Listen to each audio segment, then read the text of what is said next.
Hi there, and welcome to the MS102 Lesson 02, Introduction to Battle Drills. My name is Captain Silver Beatty. I'm an APMS at the University of Montana, and I'm going to be leading you through this lesson today. So to start off with, of course, we've got our learning objectives, right? So we're going to explain the purpose and the characteristics of our battle drills. We're going to identify the 4 main battle drills. And then we're going to explain the individual's role within those selected battle drills. First, we need to talk about what they are. So I want you to think about these things. Take a pause as we read through. First thing that comes to mind, I want you just to envision or imagine what you think of when you read these. First one being, how do the abilities of the individual make the team stronger?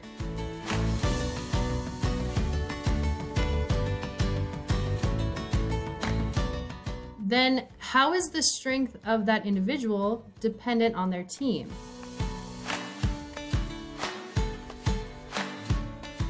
And lastly, how can the strength of the team benefit an individual?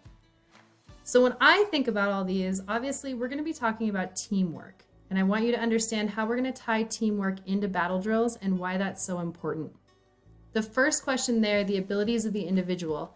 This is pretty common sense, right? So we can think of this in a way the Army likes to say talent management. So the abilities of that individual, knowing what those strengths are and their abilities, can make your team stronger as long as you're utilizing those strengths. Then if we move down to the strength of the individual being dependent on the team, that's where we start thinking about that idea of, it's a pet peeve of mine, but people talking about your team is only as strong as the weakest link. I don't like to look at people as being the weakest link. I like to look at people as being the opportunity for that team to build them up, if that makes sense. So the strength of an individual is going to be dependent on how well that team works together to bring them up to a certain level. So if you're thinking about the morale of your team, the cohesion of your team, think about your MS1 class. What is the morale in your class? What's the cohesion? Do you work well together? Do you identify each other's strengths?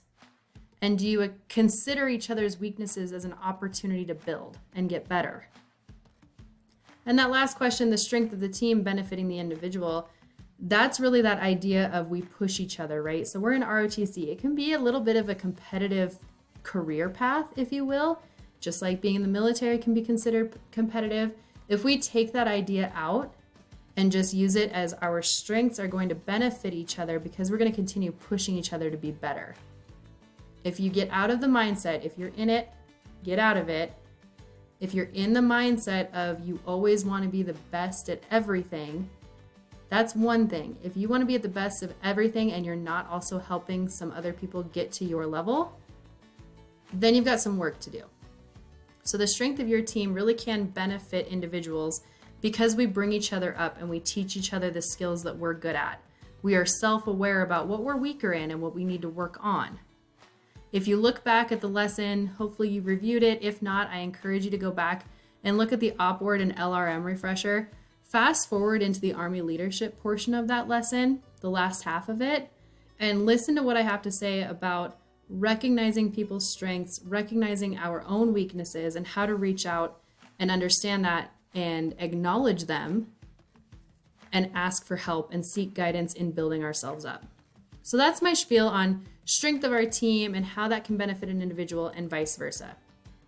Now, the next thing we want to think about when it comes to battle drills is how critical it is that everyone on a team knows his or her job. This is, again, pretty common sense, self-explanatory. It's very critical in the team that everybody knows what they're supposed to do and that they are experts in that job, or at the very least able to perform their job to a satisfactory level. Now, the next part of that is it's critical that everyone on a team knows the job of other members on the team. That's simply because this is the Army. This is real world. There is a chance that that person is going to be taken out of the fight in one way, shape, or form. It's important to at least have a base knowledge of what those other people do on your team so that you can react, take over as needed, etc. And I've already related this to ROTC. There are other ways I encourage you to think about relating this outside of ROTC. If you're a collegiate athlete, how can you relate this to your team or through your sport of choice?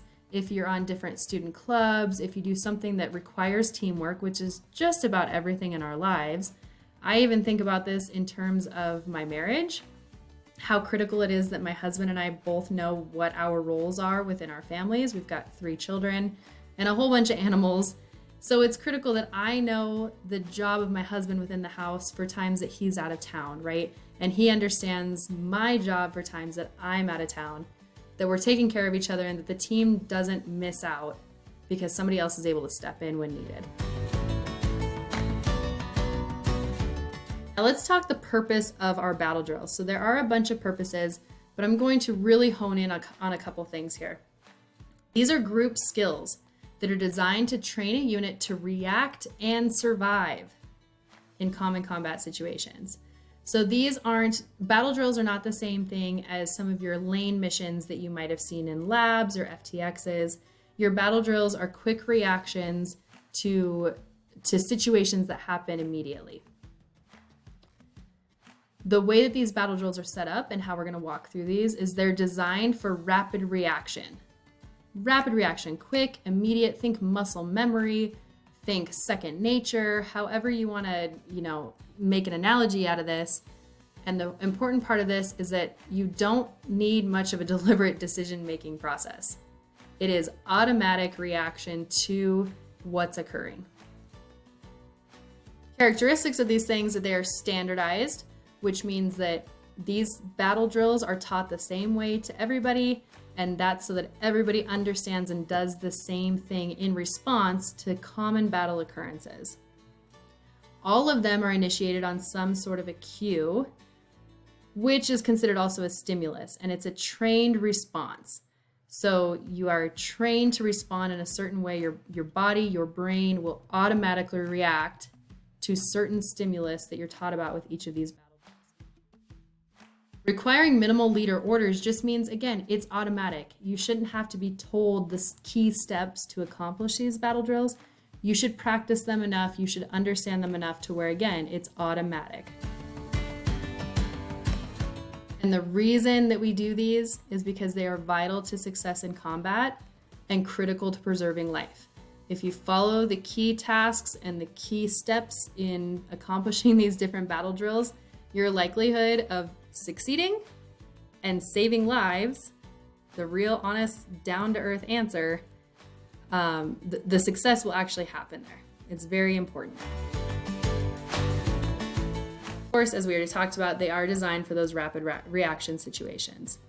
So let's talk about them. We have 4 main battle drills that we teach here. First is establishing security at the halt. Next is reacting to contact. Then reacting to a near ambush, and then reacting to indirect fire.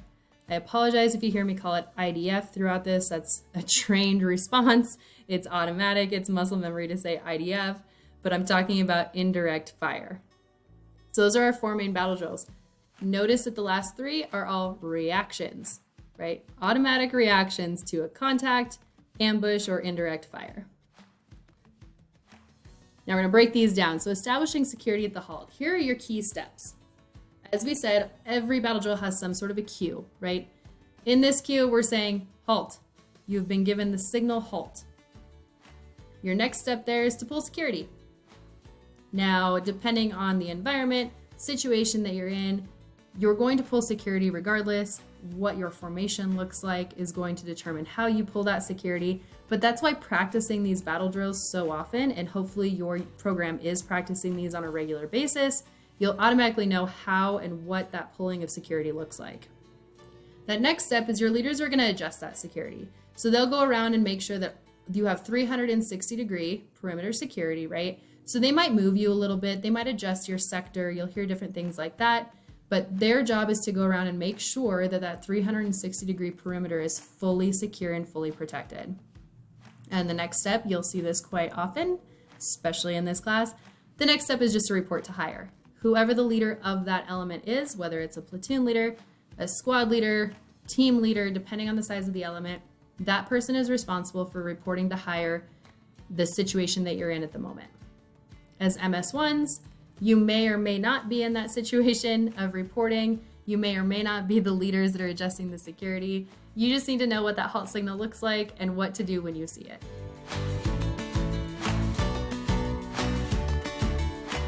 Now, some things to think about with this.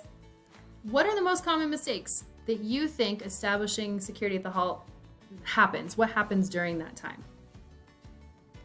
And then what does it mean to say that element leaders adjust positions as necessary? I just discussed that. It just means making sure that your total perimeter is secure. So if you're told to move, move. They see the big picture. They understand where the sectors are. Just do what you're supposed to. That first one, thinking about common mistakes, I just want you to critically think about that. Maybe ask some 3s, 4s, your own ROTC instructor what they see as the most common mistakes. There's probably a decent list of them, but I want you to think through that, what you think the most common ones might be. Now let's move forward to reacting to contact. So the key steps here, right? Again, we have a cue. I have broken this down to the most minimal way of saying these things, so there is a lot more to it. But what we need you to know is the enemy's firing at you. That is your cue, right? You are receiving fire from the enemy. Your immediate reaction is to return fire and then seek cover. Then you will be placing your targeted fire on the enemy, and of course, the leader of that element is going to report to higher. Again, pretty common sense, self-explanatory. You get fired at, you fire back, and you seek cover, you find protection of some sort. Again, what I want you to think about here, besides any of the major steps, what else do you think might be necessary in this? Again, this is a great question to be asking your 3s, 4s, ROTC instructor. What minor steps, might be necessary in reacting to contact? And then as you saw in those key steps, it's written in a certain way, return fire before seeking cover. Why do you think that is? Why are we automatically trained to return fire back before seeking cover?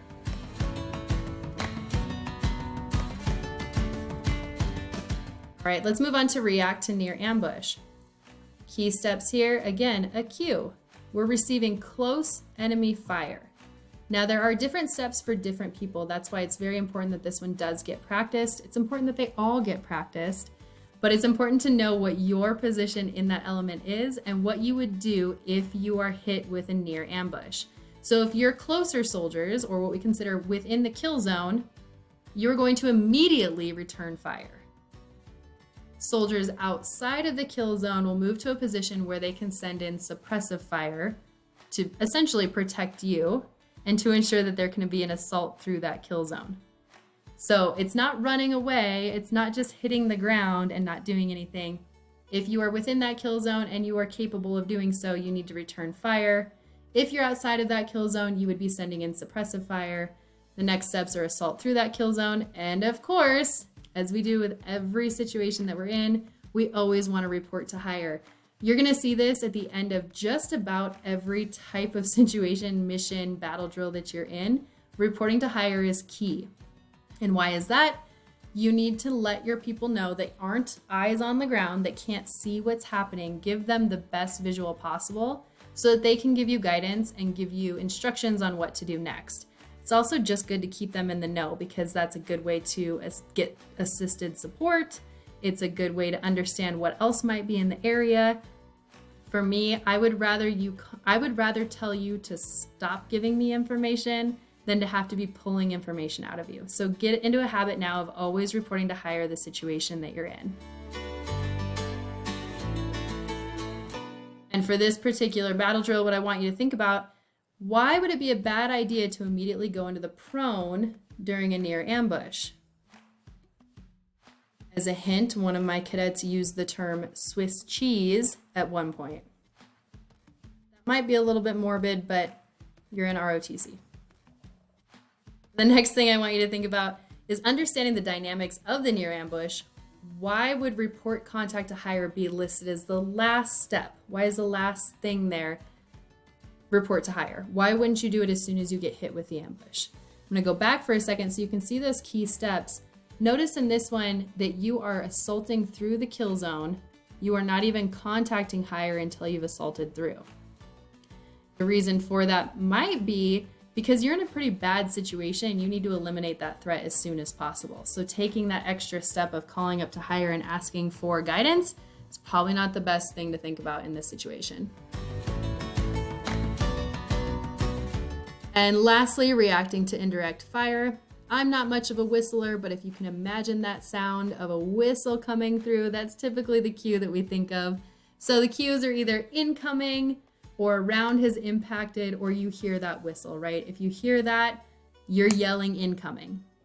As soon as you hear that, you are seeking immediate cover. Normally that looks like hitting the ground in prone.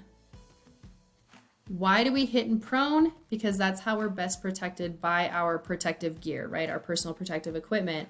So if you're wearing your ACH or your helmet, or you're wearing your flick isn't as protective, but once you're in the Army, most programs probably don't outfit you with plates or an IBA or an OTV, or an IOTV, excuse me.